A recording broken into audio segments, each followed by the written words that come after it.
Assalamualaikum warahmatullahi wabarakatuh. Salam sejahtera untuk kita semua. Allahumma sholli ala sayyidina Muhammad wa ala ali sayyidina Muhammad. Baik, Undang-Undang Cipta Kerja telah disahkan. Mau tidak mau kita harus melaksanakan undang-undang tersebut. Setuju tidak setuju, kita harus melaksanakan Undang-Undang Nomor 11 Tahun 2020. Undang-undang ini merupakan undang-undang Omnibus Law yang dirancang oleh Presiden.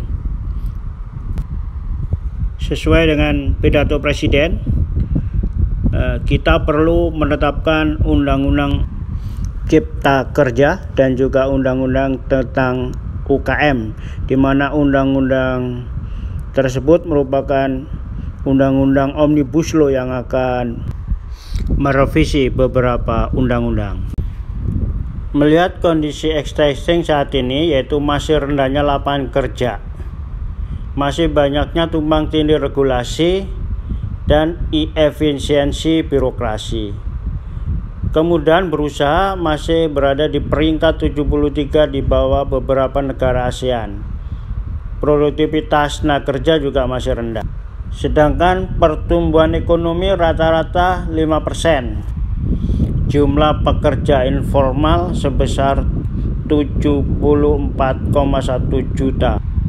Kondisi yang diharapkan adanya reformasi struktural dan transformasi ekonomi sehingga Indonesia bisa mencapai visinya Indonesia maju pada tahun 2045. Muatan Undang-Undang Cipta Kerja pertama yaitu penyederhanaan perizinan. Dahulu kalau kita mau berusaha, kita harus mengurus beberapa surat untuk perizinan dan pendukung lainnya, sehingga kita memerlukan waktu sebelum usaha itu berdiri. Nah, ini juga perlu penyederhanaan. Itu semua dalam rangka untuk memperoleh kemudahan di dalam berusaha dan kemudahan di dalam perlindungan UKM, serta kemudahan proyek pemerintah dan juga kawasan ekonomi, serta nanti adalah administrasi pemerintahan, pengenaan sanksi dan sebagainya. Muatan Undang-Undang Cipta Kerja ini juga yang heboh adalah tentang ketenaga kerjaan. Baik, sekarang kita berbicara apa sih urgensi keberadaan Undang-Undang Cipta Kerja ini. Pertama, yaitu mengatasi konflik peraturan perundang-undangan secara cepat, efektif, dan efisien. Kedua, pengurusan perizinan lebih terpadu, efisien, dan efektif. Ketiga, meningkatkan hubungan koordinasi antar instansi terkait.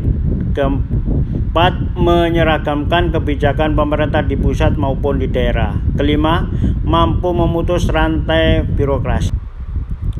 birokrasi yang berlama-lama. Terakhir yaitu menjamin kepastian hukum dan perlindungan hukum bagi pengambil kebijakan.